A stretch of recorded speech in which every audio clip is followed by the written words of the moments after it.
Copy! Need backup now! You copy?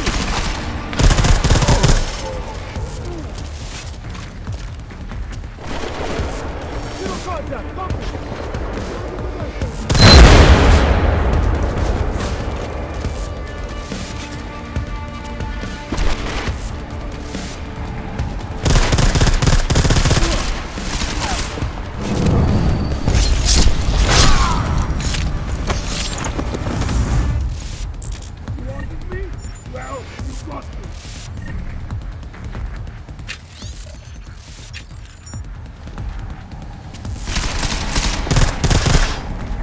I'm good! Get them down!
Adam, it's me. That pocket secretary in Hong Kong. It went live a few seconds ago. Just long enough to shoot out a message. You intercepted it? Yeah, but it's cryptic. Looks like meeting in session. Proceed with delivery. Key 2202.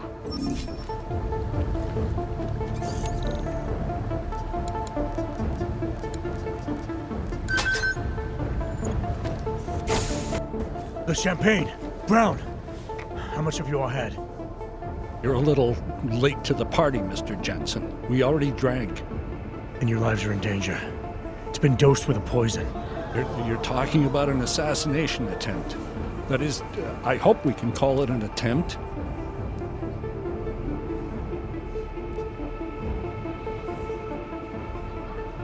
This is a neutralizer for the poison. We can administer it to you and your guests here.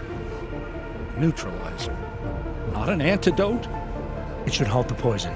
Then TF-29 will get you all to a hospital. The convention was attacked, Brown. There have already been casualties. They came to stop you. This is my fault. I believed that having the eye of the world on us would dissuade them, and I played right into their theatrics. Right now, let's focus on getting everyone treated and evacuated. McCready, you there? Of course. Gentlemen, ladies, you heard Mr. Jensen.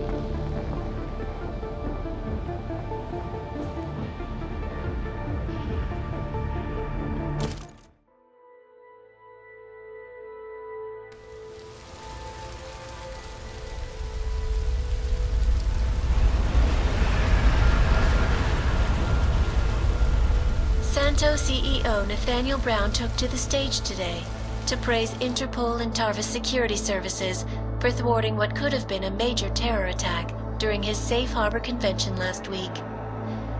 Interpol has confirmed that a group of radical terrorists linked to the Augmented Rights Coalition wired the residential towers surrounding Apex Center with enough explosives to destroy 2 city blocks. As shocking as that fact turns out to be, Brown had only this controversial opinion to give. We must not make rash decisions based on fear, nor should we allow a vocal minority to dictate our future. The Human Restoration Act is a perversion of all the United Nations stands for. In time, I believe saner minds on the Security Council will prevail. Strong words from a man with an even stronger bank account. Let us see if his prediction proves true. This is Eliza Hey, are you even listening to this? Live We won! from Pike.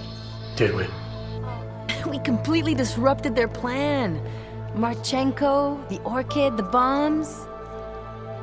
You've been under too long, man. Time to come up for air. Take a breath. Janus messaged me last night, said Brown's been lobbying like a champ. He and the people you saved know the act isn't a solution.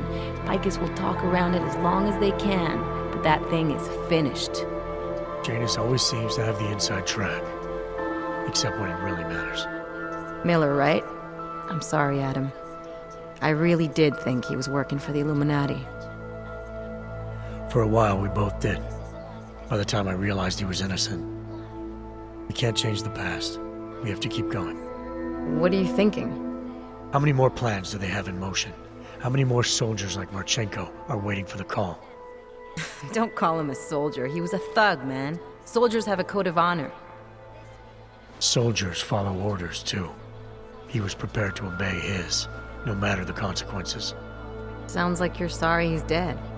He made his choice, I made mine. Regardless, we want the men behind him. Behind the Human Restoration Act. The ones still out there in the shadows. It's time for me to start pulling them into the light. Well, now we got names. Manderley and Page. The collective won't stop until we bring these guys down. Yeah? Well, there's one more name I want to put a face to. Janus. So that's what you've been chewing on. Look, I'll try, Adam, but I already told you he doesn't like meetings that aren't on his terms. Then give him a choice. Either he sets up a meeting, face to face, or I find him myself.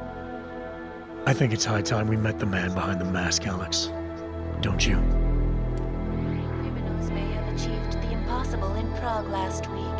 A break-in at the most secure data archiving facility in the world. According to rumors circulating the internet, Czech state police were called to investigate at the Palisade Property Bank after bank security guards exchanged heavy gunfire with an augmented assailant. It is not known at this time what fault the assailant was after, or if in fact he successfully broke in. Palisade Bank Corporation owners released a statement earlier this evening, claiming that any rumors of a break-in at our highly secured facility are just that, rumors.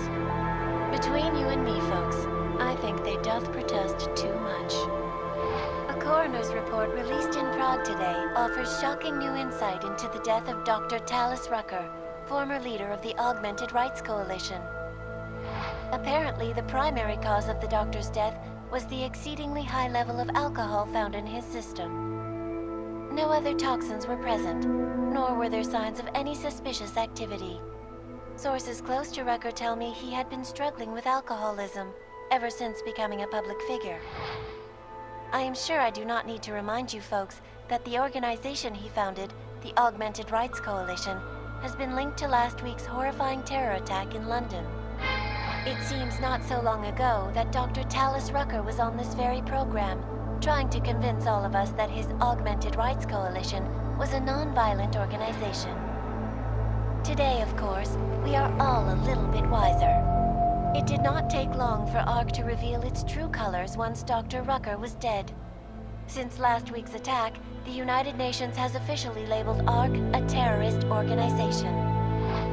As we speak, brave state police officers in the Czech Republic are raiding ARC-controlled compounds inside the Udalek complex. We can only imagine what instruments of terror they will find. The Diwali criminal organization is under intense scrutiny this evening for their role in the London attack.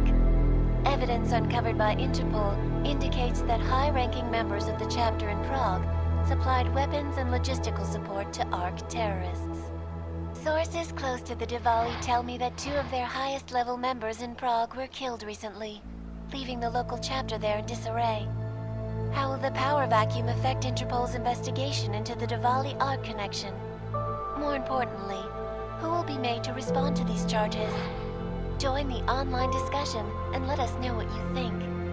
News out of Paris today, where a sharp rise in illegal underground publications may have links to a prison escape recently orchestrated in Prague. Last week, Czech state police were holding members of the underground news group Samizdat on charges of disturbing the peace, human trafficking, and media terrorism. The radicals escaped their holding cell, however, and are believed to have subsequently made their way deeper into Western Europe.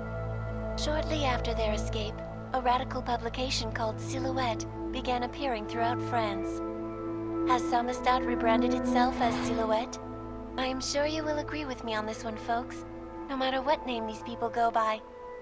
There is nothing more dangerous than the spread of false news. Turning our attention now to a more colorful story. A recent incident inside an illegal underground drug laboratory has led authorities to the heart of Prague's Neon operation. According to sources familiar with the new drug, the dangers of Neon had more to do with illegal distribution methods and criminal ties than with consuming the drug itself. Make no mistake, folks, Neon is illegal, and the dismantling of this laboratory is good news for everyone. However, some government officials have hinted to me that the drug may have therapeutic benefits, and if so, a government-approved version of Neon could be made available to the public eventually. Further testing will be required, of course, so only time will tell.